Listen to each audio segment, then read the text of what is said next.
بسم اللہ الرحمن الرحیم۔ حضور صلی اللہ علیہ وسلم ہر بیوی کے پاس ایک دن رہتے، باقی ازواج مطہرات البتہ باری والی زوجہ کے پاس اکٹھی ہو جاتی۔ ایک دفعہ حضرت عائشہ کی باری تھی جب حضرت زینب ابن ماجہ کی روایت کے مطابق بلا اجازت ان کے حجرے میں داخل ہوئیں۔ آپ کو معلوم نہ تھا کہ حضرت زینب موجود ہیں۔ اندھیرے میں آپ صلی اللہ علیہ وسلم نے ان کی طرف ہاتھ بڑھایا تھا کہ حضرت عائشہ بولیں، یہ زینب ہیں۔ آپ صلی اللہ علیہ وسلم نے ہاتھ کھینچ لیا۔ اس پر ان دونوں میں تکرار ہونے لگی اور ان کی آوازیں بلند ہو گئیں۔ ادھر نماز کھڑی ہونے لگی تو حضرت ابوبکر رضی اللہ تعالیٰ عنہ نے آپ کو بلا لیا۔ حضرت عائشہ بولیں، بھی نماز ادا کرنے کے بعد میرے والد مجھے خوب ڈانٹیں گے۔ ایسا ہی ہوا۔ حضرت ابوبکر نے انہیں سختی سے ڈانٹا۔ حضرت محمد صلی اللہ علیہ وسلم کے سامنے اس طرح بولتی ہو؟ ایک بار رسول اللہ صلی اللہ علیہ وسلم حضرت عائشہ کے پاس آئے تو انہوں نے پوچھا، آج کہاں رہے؟ فرمایا، اے حمیرہ، ام سلمہ کے پاس تھا۔ کہا، ام سلمہ سے آپ کا جی نہیں بھرتا؟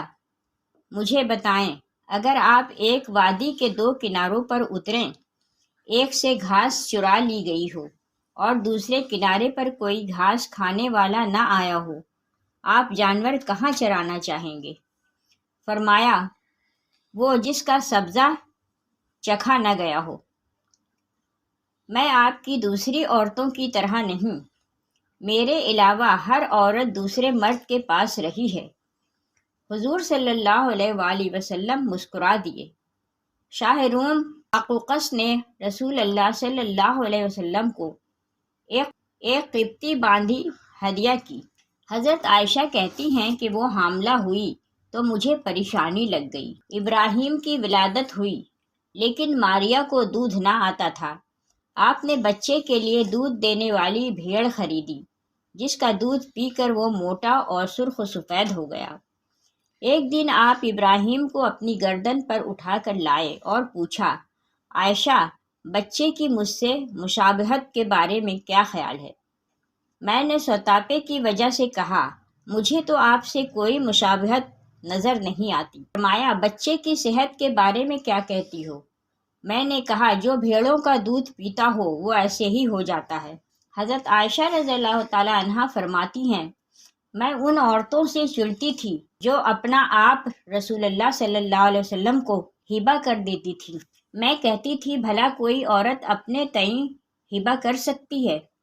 جب اللہ تعالیٰ نے یہ آیت اتاری، اے نبی، اپنی بیویوں میں جس کو چاہیں الگ رکھیں اور جسے چاہیں اپنے پاس رکھیں اور جسے چاہیں الگ کرنے کے بعد واپس بلا لیں، اس میں بھی کوئی حرج نہیں، تو میں نے کہا، مجھے لگتا ہے آپ کا رب آپ کی خواہش پوری کرنے میں جلدی کرتا ہے۔ ابن حجر کہتے ہیں، کئی صحابیات نے اپنی جان رسول اللہ صلی اللہ علیہ وآلہ وسلم کو بخشی مگر آپ کسی ایک کو نکاح میں نہ لائے کیونکہ یہ آپ کے منشا پر موقوف تھا، بشرط یہ کہ نبی صلی اللہ علیہ وآلہ وسلم اس کو اپنے نکاح میں لانا چاہیں۔ ابن حجر نے حضرت میمونہ رضی اللہ تعالی عنہ کے واہبہ ہونے کا بھی رد کیا ہے۔ ام المومنین حضرت سودا بنت زمع نے اپنی باری کا دن حضرت عائشہ کو دے دیا تھا، چنانچہ حضور صلی اللہ علیہ وسلم حضرت عائشہ رضی اللہ تعالی عنہ کے ہاں 2 دن قیام فرماتے۔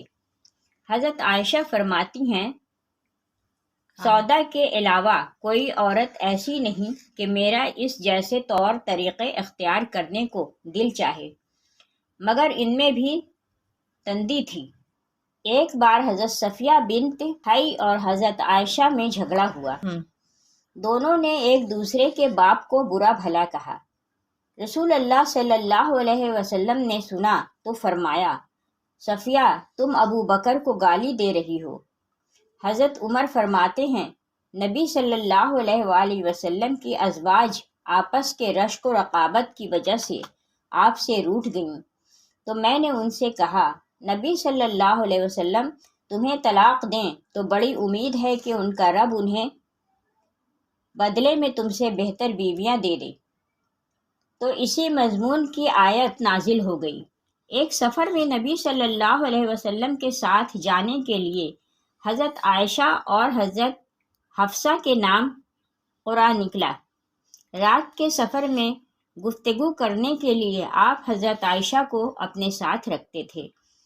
حضرت حفصہ کو اس پر رشک آیا۔ انہوں نے حضرت عائشہ سے کہا، تم میرے اونٹ پر سوار ہو جاؤ اور میں تمہارا اونٹ پکڑ لیتی ہوں، دیکھتی جاؤ کیا بنتا ہے۔ رسول اللہ صلی اللہ علیہ وسلم حضرت عائشہ کے اونٹ کے پاس گئے اور حضرت حفصہ کو سلام کیا۔ رات بھر کے سفر کے بعد پڑاؤ کا وقت آیا تو حضرت عائشہ آپ سے دور رہ گئیں۔ وہ نبی صلی اللہ علیہ وسلم سے شکوہ تو نہ کر سکتی تھیں، اس لیے زمین پر اترتے ہی اپنے پاؤں ازخر گھاس میں ڈال دیے، جس میں سانپ بچھوؤں کا بسیرا ہوتا ہے، اور رنج کے باعث دعا کرنے لگیں، اے رب، ڈسنے کے لیے مجھ پر کوئی سانپ بچھو ہی مسلط کر دے۔ نبی صلی اللہ علیہ وسلم اپنی ایک زوجہ حضرت عائشہ رضی اللہ عنہا کے پاس تھے۔ اتنے میں ایک دوسری بیوی حضرت زینب نے کھانے پر رکابی بھیجی۔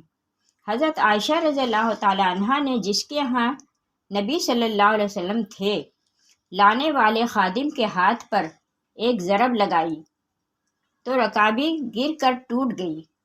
آپ نے رکابی کے ٹکڑے اور گرا ہوا کھانا اکٹھا کیا اور فرمایا، تمہاری اماں ام المومنین کو رشک آ گیا تھا۔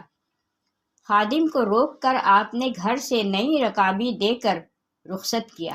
حضرت عائشہ صدیقہ رضی اللہ تعالی عنہا فرماتی ہیں کہ ایک رات سوتے وقت میرا جسم آپ صلی اللہ علیہ وآلہ وسلم کے جسم سے مل گیا۔ آپ صلی اللہ علیہ وآلہ وسلم نے فرمایا، عائشہ، کیا تم مجھے اس رات رب کی عبادت کی اجازت دیتی ہو؟ میں نے کہا، واللہ مجھے آپ کا قرب پسند ہے، تاہم میں آپ کی خواہش کو ترجیح دیتی ہوں۔ پھر آپ صلی اللہ علیہ وسلم نے قیام کیا اور رو رو کر قرآن پاک کی تلاوت کی، حتیٰ کہ آپ صلی اللہ علیہ وسلم کے کندھے مبارک بھیگ گئے۔ پھر آپ صلی اللہ علیہ وآلہ وسلم بیٹھ کر تلاوت کرتے رہے، حتیٰ کہ آپ کے پہلو آنسوؤں سے تر ہو گئے۔ پھر لیٹ کر تلاوت کی اور روتے رہے، حتیٰ کہ زمین تر ہو گئی۔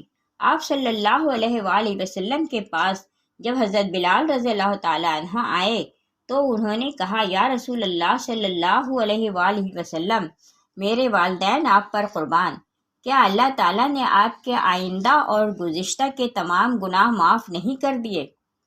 فرمایا، بلال، پھر میں شکر گزار بندہ نہ بنوں؟ اللہ تعالیٰ نے مجھ پر اس رات یہ آیت نازل فرمائی، یعنی آسمان و زمین کی پیدائش میں، دن رات کی گردش میں اہل عقل کے لیے نشانیاں ہیں، جو اللہ کا ذکر کھڑے بیٹھے اور لیٹے ہر حال میں بجا لاتے ہیں، اور وہ زمین و آسمان کی پیدائش پر غور و فکر کرتے ہیں اور کہتے ہیں، اے ہمارے پروردگار، تو نے یہ سب کچھ باطل پیدا نہیں کیا، تو پاک ہے، ہمیں آگ کے عذاب سے نجات عطا فرما۔